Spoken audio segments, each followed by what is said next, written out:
शेती करणं काही सोपं नाही आहे भाऊ. आता सोयाबीन एवढे वाढले की त्यांनी फवारा मारायला बी घेऊ लागू राहिला. बेकार काम आहे. तुम्हाला वाटते गंमत, आम्ही करतो मजा. You believe in your hard work.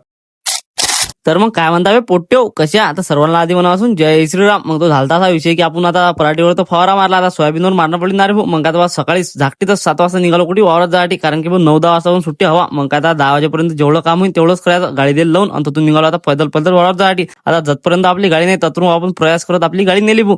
तिथून वावरात पोहोचल्यावर पहिले पंप घेतला भरून, मग केल्या भाऊ औषधा. आता तुम्हाला सांगतो औषधा केल्यावर दिलं भाऊ पंप उचलून. म्हटलं सकाळी फवारा एकदम टपचा म्हणजे A1 क्वालिटीचा फवारा होते. आता हे सोयाबीन मोठे झाले म्हणून यातनी की पटापट चालता येत नाही, म्हणून वही आहे लंबनचा वावर आहे आणि त्यातनी एका वहीतनी एकच पंप पुरवाला. आता तुम्हाला मी सांगतो की बा आपण कोणती औषधचा वापर केला. तर आपण घेतलं भाऊ पहिले आपला टाटा बहार फुलासाठी. हे आपण तुम्ही पंपाले 50 वापरू शकता, आम्ही 50 टाकू राहिलो. आणि त्याच्या बाद 2 नंबरला घेतला आपण केम. आता केम तुमच्यावर आहे भाऊ, तुम्ही अळी पण टाकू शकता. कोणी 50 टाकते, 45-40. आता आम्ही टाकू राहिलो भाऊ 70. है की नाही करायचे. विषय खोल पृथ्वी गोल काम आहे. आणि खत गीत आहे आणि आणखी स्टिकर तर आहेच भाऊ आपला कंपल्सरी. अच्छा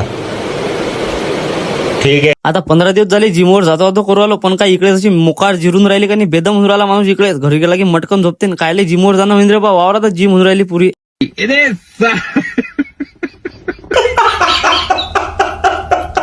आता आलो भाऊ दुसऱ्या वावरात. आता अतिविषय कसा आहे माहिती आहे तुम्हाला, अति वावरातच गड्डा आहे म्हणून बरं आहे भाऊ, आणि तिकडल्या वावरात सोलर आहे म्हणून बरं आहे आपलं. नाही तर या वावरात गड्डा नव्हता भाऊ, तर एवढे दुरून पाणी आणला की बेकार काम होतं. आणि पाण्यावर ड्युटी होती भाऊ माई, म्हणजे माय एवढे येले होते की तुम्हाला काय सांगा बा. म्हणून बा यंदा उन्हाळ्यात जेसीबीनं गड्डा घेतला खंदून. आता गड्ड्यात नाही भाऊ थोडासा गाय, त्यासाठी भरणं पडते आपल्याला पहिले कोटी, म्हणजे रातभर तो गाय पुरा निता येते आणि पाणी आपल्याजवळ पुरं क्लीन येते. आता तुम्ही जर का क्लीन पाणी वापरलं म्हणजे एकदम स्वच्छ, तर तुम्हाला त्या टॉनिकचे औषधचे रिझल्ट 1 नंबर भेटतात. आता तुम्हाला एक गोष्ट सांगू, कोणाला सांगू नका. आता हे कॅन आणि डबके आपण ठरवलं वावरात नाही, कोणाला सांगू नका. नाही तर एखादा येईन आणि आपल्या कॅनेला हँड देऊन चालला जाईल. तर चला मग आता अजून पंप घेतला पाठीवर आणि धकलो घर जासाठी. तर चला मग मित्रांनो, आजच्यासाठी एवढंच. भेटू पुढच्या ब्लॉग मध्ये. आपला ब्लॉग तुम्हाला कसा वाटला कमेंट मध्ये नक्की सांगा. आणि तुमच्या इकडले फवारे झाले का नाही कमेंट मध्ये सांगा बरं. आणि नसतील मारले तर मारून घ्या, कारण की या भरपूर पडल्या. तर मग आजच्यासाठी एवढंच मित्रांनो, भेटू पुढच्या ब्लॉग मध्ये. आपला ब्लॉग जर आवडला असेल तर लाईक शेअर कमेंट नक्की करा. आणि नशीन जर काय आवडला तर मग सेव्ह करून ठेवा. भेटू पुढच्या अशाच नवीन ब्लॉग मध्ये.